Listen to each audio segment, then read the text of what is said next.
ದೇಶದಲ್ಲಿರುವಂತಹ ಕಾಂಗ್ರೆಸ್ ಇವತ್ತು ಅಂಚಿನಲ್ಲಿದೆ.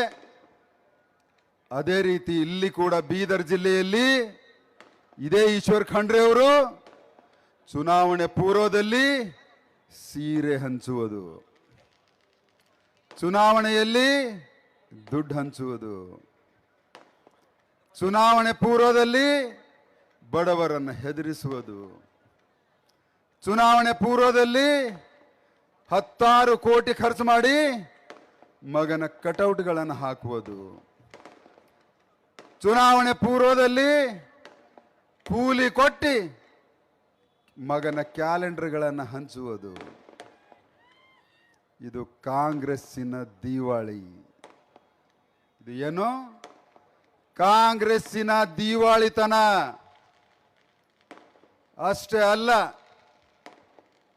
ತಂದಿ ಮಗಂದನ್ ಮಾಡಬಾರ್ದು. ನಿನ್ಗೆ ಇದೇ ವೇದಿಕೆ ಮೇಲೆ ತಂದಿ ಹೆಚ್ಚು ಸುಳ್ಳು ಹೇಳ್ತಾರೋ ಅಥವಾ ಮಗ ಹೆಚ್ಚು ಸುಳ್ಳು ಹೇಳ್ತಾರೋ ಅನ್ನೋಂಥ ಸ್ಪರ್ಧೆನೇ ನಡೀತಾ ಇತ್ತು ಇಲ್ಲಿ.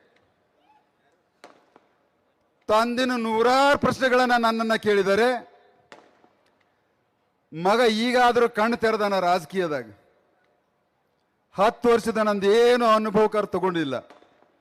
ಆದ್ರೆ ಅವರು ಕೂಡ ಸವಾಲನ್ನೇ ಎಸಿದಾರಂತೆ. ಸವಾಲ,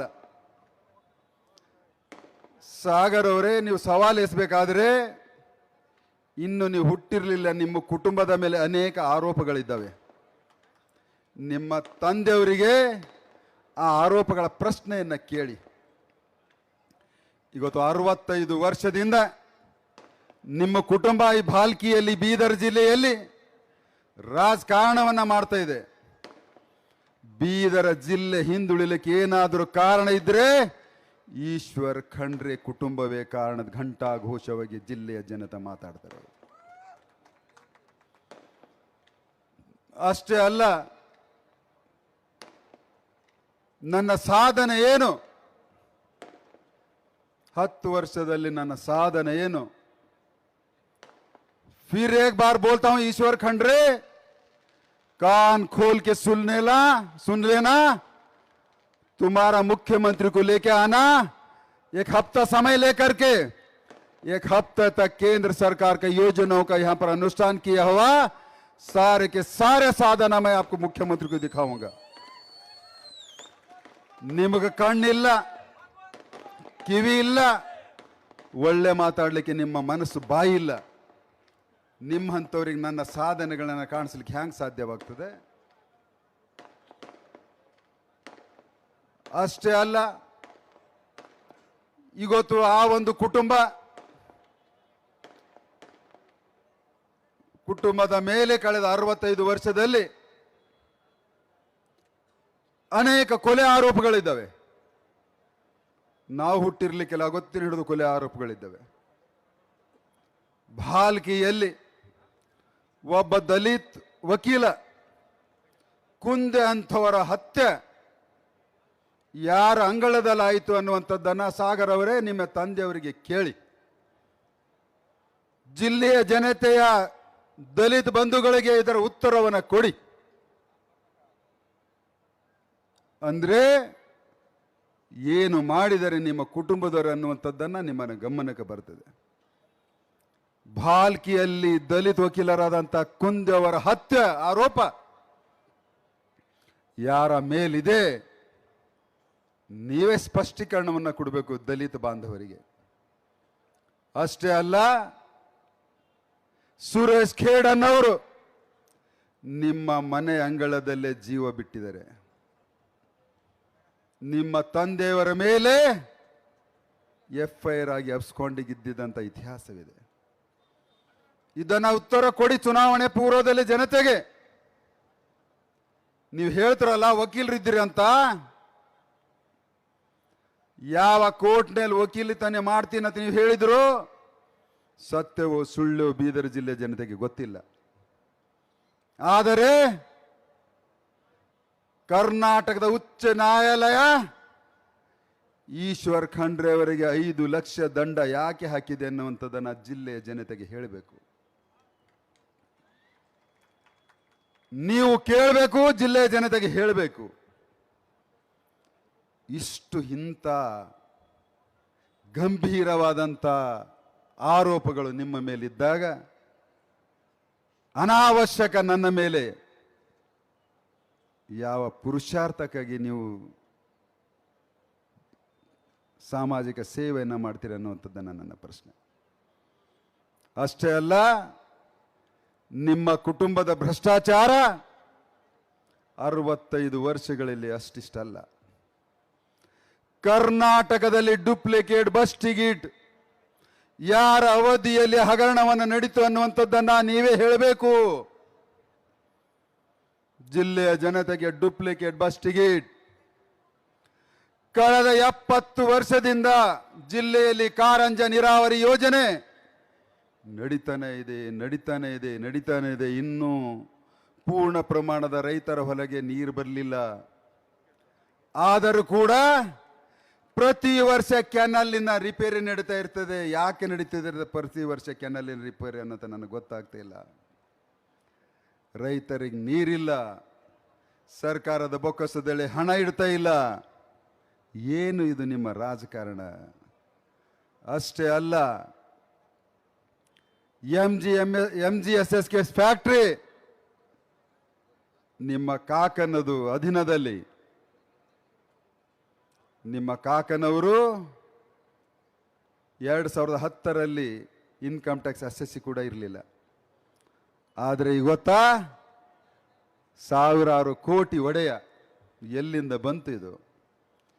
MGSSಗೆ ಹಣ ಪೋಲಾಯಿತು, ರೈತರ ಕಬ್ಬಿನ ಹಣ ಪೋಲಾಯಿತು. ನಿಮ್ಮ ಕಂಪೌಂಡುಗಳು ನಿಧಾನವಾಗಿ ಬೆಳೀತಾ ಹೋದು, ನಿಧಾನವಾಗಿ ಕರಿಕಲ್ಲಿನ ಬೆಳೀತಾ ಇದ್ದು. ಕರಿಕಲ್ಲಿನ ಕಂಪೌಂಡ್ಗಳು ಬೆಳೆದೋದು. ಅದೇ ರೀತಿ MGSSಗೆ ಕಾರ್ಖಾನೆಯ ಸಾಲ ಕೂಡ ಅಷ್ಟೇ ಬೆಳೀತಾ ಹೋಯಿತು. ಎಲ್ಲಿಂದ ನ್ಯಾಯ ಕೊಡ್ತೀರಾ ನೀವು? ಉತ್ತರ ಕೊಡಬೇಕು ಅಭ್ಯರ್ಥಿಗಳೇ. ಅಷ್ಟೇ ಅಲ್ಲ, ಬೀದರ್ DCC ಬ್ಯಾಂಕಿನ ಇತಿಹಾಸದಲ್ಲಿ IT ರೇಡ್ ಆಗಿರೋದು ಇದೇ ಮೊದಲನೇ ಬಾರಿ. ಯಾಕಾಯ್ತು? ನಿಮ್ಮ ಕರ್ಮಕಾಂಡದ ಫಲ. ಮೋದಿ ಸರ್ಕಾರದಲ್ಲಿ ಉಪ್ಪು ತಿಂದವ್ರು ನೀರು ಕುಡಿಲೇಬೇಕು. ನಮ್ಮ ಜಿಲ್ಲೆಯಲ್ಲಿ ಕೂಡ ಯಾರು ಉಪ್ಪು ತಿಂತಿರೋ ನಾನು ಕೂಡ ನೀರು ಕುಡಿಸಲೇಬೇಕು. ಎರಡು ಮಾತಿಲ್ಲ. ಅಷ್ಟೇ ಅಲ್ಲ, ಇವತ್ತು ಅಷ್ಟು IT ರೇಡ್ ನಾನು ಮಾಡಿಸಿದ್ದೀನಿ ಅಂತ ಯಾರಾದರೂ ಮಾಡಿಸಿದ್ರೆ ಆಗತ್ತಾ? ಸ್ವಾತಂತ್ರ್ಯ ಸಂಸ್ಥೆಗಳು ಯಾರು ಭ್ರಷ್ಟಾಚಾರ ಮಾಡ್ತಾರೋ, ಸರ್ಕಾರಕ್ಕೆ ಮಾಹಿತಿ ಇರಲಾರ್ತಾರ ಹಣವನ್ನು ಗಳಿಸ್ತಾರೋ, ಅವರ ಮೇಲೆ ಅವರದೇ ಆದಂಥ ಮಾಹಿತಿಯಿಂದ ಇವತ್ತು ಮಾಡಿದರೆ ನಿಮ್ಮ ಕರ್ಮಕಾಂಡದ ಫಲವಾದ ಶ್ರುತಿಯನ್ನು ನೀವೇ ಅನುಭವಿಸಬೇಕಾಗ್ತದೆ. ಇವತ್ತು ಅಷ್ಟೇ ಅಲ್ಲ, ನಿಮ್ಮ ಕುಟುಂಬ ರೈತ ವಿರೋಧಿಯೂ ಕೂಡ. ಪಾಪ ಹುಡುಗ ಫಸಲ್ ಬಿಮಾ ಯೋಜನೆ ಅಂತ ಗೊತ್ತಿಲ್ಲ, ಬೆಂಗಳೂರಿನ ಕ್ರಿಸ್ಟ್ ಕಾಲೇಜಿನಲ್ಲಿ ICRM ವಿದ್ಯಾರ್ಥಿ ಜೀವನ ಕಳೆದು ರೈತನ ಕಷ್ಟದ ಬಗ್ಗೆ ಮಾತಾಡ್ತಾರೆ ಅಂದರೆ ಇದು ಒಂದು ರೀತಿಯಲ್ಲಿ ನಗೆಪಾಡಿಗಿದು. ಈಶ್ವರ್ ಖಂಡ್ರೆ ಅವರೇ ಕಳೆದ 9 ವರ್ಷಗಳಲ್ಲಿ ನನ್ನ ಜಿಲ್ಲೆಯ 2.25 ಲಕ್ಷದ ರೈತರ ಖಾತೆಗಳಿಗೆ ನೇರವಾಗಿ 1200 ಕೋಟಿ ಹಣವನ್ನು ನಾವು ಜಮೆಯನ್ನು ಮಾಡಿದ್ದೀವಿ. ಇದು ನಮ್ಮ ಮೋದಿ ಸರ್ಕಾರದ ಸಾಧನೆ. ನಿಮ್ಮ ಕಾಂಗ್ರೆಸ್ ಸಿದ್ದರಾಮಣ್ಣ ಕಾಂಗ್ರೆಸ್ ಸರ್ಕಾರ ಯಡಿಯೂರಪ್ಪನವರು ಕೊಡುವಂಥ 4,000 ರೂಪಾಯಿ ಬಂದ್ ಮಾಡಿದ್ರಿ. ಬೊಮ್ಮಾಯಿ ಸರ್ಕಾರ ವಿದ್ಯಾನಿಧಿ ಕೊಡುವಂಥದ್ದನ್ನು ಬಂದ್ ಮಾಡಿದ್ರಿ. ಈ ವರ್ಷ ಭೀಕರ ಬರಗಾಲ ಬಂದಿದೆ, ರೈತರು ಕಂಗಾಲಾಗಿದ್ದಾರೆ, ಬರಗಾಲ ಘೋಷಣೆ ಆಗಿದೆ. ಇಲ್ಲಿಯವರೆಗೆ ಪರಿಹಾರ ಕೊಡಲಿಲ್ಲ. ಈಶ್ವರ್ ಖಂಡ್ರೆ ಅವರೇ, ನೀವು 10 ತಿಂಗಳಿಂದ ರೈತರ ಸಮಸ್ಯೆಗಳನ್ನು ಒಂದೇ ಒಂದು ಸಮಸ್ಯೆಗಳನ್ನು ವಿಧಾನಸೌಧದಲ್ಲಿ ನಿಮ್ಮ ಸರ್ಕಾರ ಮಟ್ಟದಲ್ಲಿ ನೀವು ಚರ್ಚೆಯನ್ನು ಮಾಡಿದಂಥದ್ದಲ್ಲ. ಇದು ನಿಮ್ಮ ರೈತ ವಿರೋಧಿ ಸರ್ಕಾರ ಅಲ್ವಾ? ಅಷ್ಟೇ ಅಲ್ಲ, ಏನು ಸಾಧನೆ ಮಾಡಿಲ್ಲ ಭಗವಂತ ಖೂಬ. ಏನು 10 ವರ್ಷದಲ್ಲಿ 1,00,000 ಕೋಟಿಗೂ ಹೆಚ್ಚು ಅನುದಾನವನ್ನು ತಂದು, ಮತ್ತೊಮ್ಮೆ ಹೇಳ್ತೀನಿ ಪತ್ರಕರ್ತ ಬಂಧುಗಳೇ, ನಮ್ಮ ಕಾರ್ಯಕರ್ತರೇ, 10 ವರ್ಷದಲ್ಲಿ 1,00,000ಕ್ಕೂ ಹೆಚ್ಚು ಕೋಟಿಯ ಅನುದಾನವನ್ನು ತಂದು ಜಿಲ್ಲೆಯ ಪ್ರತಿಯೊಬ್ಬ ನಾಗರಿಕನಿಗ ಸಾಮಾಜಿಕ ಸುರಕ್ಷತೆ ಯೋಜನೆಗಳನ್ನು 100% ಮುಟ್ಟಿಸಿದ್ದೀವಿ. ಮತ್ತು ಮೂಲಭೂತ ಸೌಕರ್ಯಗಳನ್ನು 65 ವರ್ಷದಲ್ಲಿ ಎಂದು ಜಿಲ್ಲೆಯನ್ನು ಕಂಡಿದ್ದಿಲ್ಲ. ಅದಕ್ಕಿಂತ 4 ಪಟ್ಟು 10 ವರ್ಷದಲ್ಲಿ ಮಾಡಿ ತೋರಿಸಿದ್ದೀವಿ. 2014-15ಕ್ಕಿಂತ ಮುಂಚೆ ಬೀದರ ಜಿಲ್ಲೆ ಹಿಂದುಳಿದಂತ ಜಿಲ್ಲೆ ಅನ್ನುವಂಥ ಹಣೆಪಟ್ಟಿಯನ್ನ ಕಟ್ಟಲಿಕ್ಕೆ ಯಾರಾದರೂ ಕಾರಣ ಇದ್ರೆ ನಿಮ್ಮ ಈಶ್ವರ್ ಖಂಡ್ರೆ ಕುಟುಂಬವೇ ಕಾರಣ ಅನ್ನುವಂಥದ್ದು ಘಂಟಾಘೋಷವಾಗಿ ಹೇಳ್ತೀನಿ.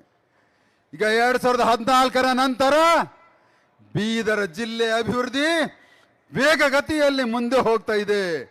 ನಾನು ವಿಶ್ವಾಸವನ್ನ ಕೊಡ್ತೀನಿ ನನ್ನ ಜಿಲ್ಲೆಯ ಜನತೆಗೆ, ಮುಂದಿನ 5 ವರ್ಷದಲ್ಲಿ ಬೀದರ ಜಿಲ್ಲೆ ಇಡೀ ರಾಜ್ಯದಲ್ಲಿ ಅಭಿವೃದ್ಧಿ ಹೊಂದಿದಂತಹ ಜಿಲ್ಲೆಗಳ ಪಟ್ಟಿಯಲ್ಲಿ ಸೇರಿಸ್ತೀನಿ ಅನ್ನೋಂಥದ್ದನ್ನ ನನ್ನ ಗ್ಯಾರಂಟಿಯನ್ನ ಕೊಡ್ತೀನಿ.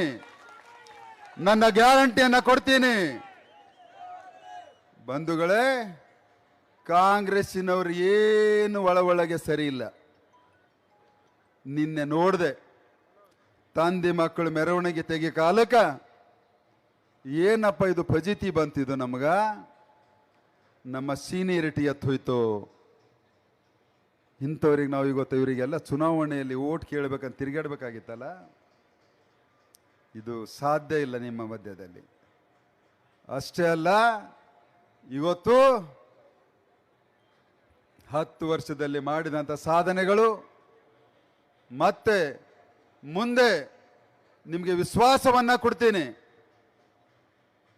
ಮುಂದೆ ನಿಮ್ಮ ಆಶೀರ್ವಾದವನ್ನು ಪಡೆದು ವಿಶ್ವಾಸವನ್ನು ಕೊಡ್ತೀನಿ. 2047ರ ಭವ್ಯ ಮತ್ತು ದಿವ್ಯ ಭಾರತವನ್ನ, ಅದರ ಜೊತೆಯಲ್ಲಿ ನಮ್ಮ ಬೀದರ್ ಜಿಲ್ಲೆಯ ಕೊಡುಗೆ ಕೂಡ ಪ್ರತಿಯೊಂದು ಜಿಲ್ಲೆ ಕೊಟ್ಟರಷ್ಟೇ ನಮ್ಮ ಜಿಲ್ಲೆನೇ ಇರ್ತದೆ ಅನ್ನುವಂಥದ್ದನ್ನು ಹೇಳ್ತೀನಿ. ಇವತ್ತು ಅನೇಕ ಸುಳ್ಳುಗಳನ್ನು ಹೇಳಿ, ಸುಳ್ಳು ಹೇಳೋದ್ರಲ್ಲಿ ತಂದೆ ಮಕ್ಕಳು ಬಹಳ ನಿಸ್ಸಮರು ಅಂತ ನನಗೆ ನಿನ್ನೆ ಗೊತ್ತಾಯಿತು. ಎಷ್ಟು ಸುಳ್ಳು ತಂದೆ ಕೇಳಿದ್ರು ಅಷ್ಟೇ ಸುಳ್ಳು ಮಗ ಕೂಡ ಕೇಳ್ದ. ನನ್ನ ಪ್ರಶ್ನೆಯನ್ನ ಬಹಿರಂಗ ಸವಾಲಿಗೆ ಬನ್ನಿ ಅಂತ ಹೇಳ್ದ. ಇದು ಜನಸೇವೆ ಮಾಡುವಂತ ಚುನಾವಣೆ. 10 ವರ್ಷದಲ್ಲಿ ನಾನು ಜನರ ಆಶೀರ್ವಾದವನ್ನು ಮತದಾನ ಮುಖಾಂತರ ಪಡೆದು 10 ವರ್ಷ ಸೇವೆಯನ್ನು ಮಾಡಿದ್ದೀನಿ. ಆದರೆ ಸುಳ್ಳು ಹೇಳೋದ್ರಲ್ಲಿ ತಂದೆಗಿಂತ ಮಗ ಮೀರಿದವ. बाप नंबरी है तो जोर से बोलना यार, बाप नंबरी है तो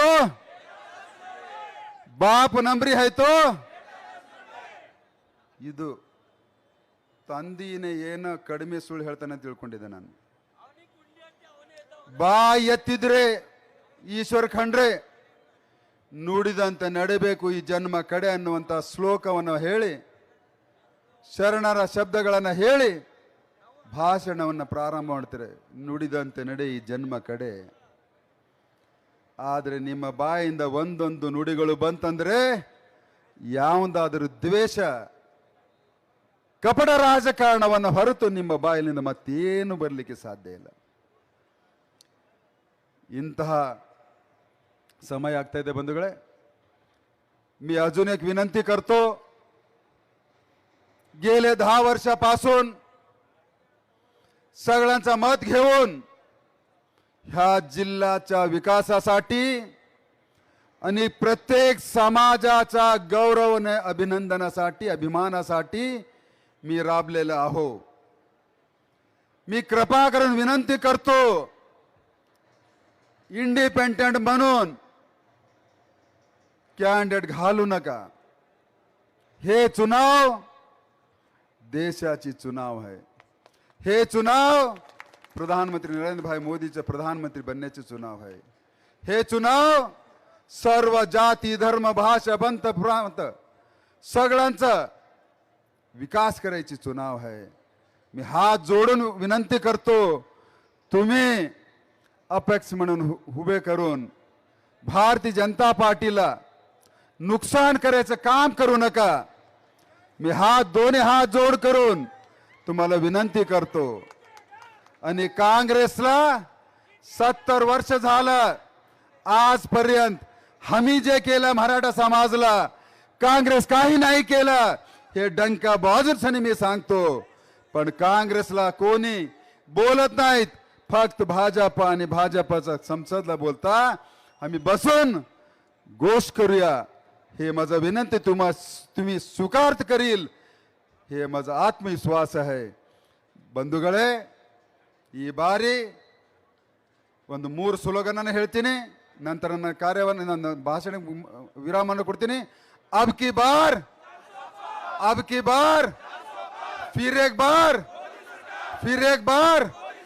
तीसरी बार ಬಂಧುಗಳೇ, ದಯಮಾಡಿ ಅಲ್ಲಿ ಮೆರವಣಿಗೆಯಿಂದ ಬೇಗ ಆದಷ್ಟು ಬೇಗ ಡಿಸಿ ಆಫೀಸ್ಗೆ ಹೋಗಿದೆ.